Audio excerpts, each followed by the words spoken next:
ইন্টারনেটের যুগে আপনি এখন অনেক কিছুই করতে পারেন যেটা আগে হয়তো করতে পারতেন না।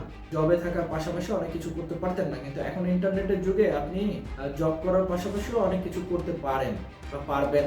কিন্তু সেটার জন্য আপনাকে চুজ করতে হবে। এই যে একটু আগে বলছিলাম, আপনি কি করবেন? আপনি বিজনেস করবেন, তাহলে কি প্রোডাক্ট নিয়ে বিজনেস করবেন? আপনি সার্ভিস নিয়ে বিজনেস করবেন নাকি প্রোডাক্ট নিয়ে? সার্ভিস নিয়ে যদি করেন তাহলে কোন সার্ভিস, সেটা করার জন্য কোন স্কিল থাকা লাগবে, সেগুলো আপনাকে আইডেন্টিফাই করা লাগবে। দেন তারপরে সেলসে যাইতে হবে, মানে মার্কেটিং আর সেলস করার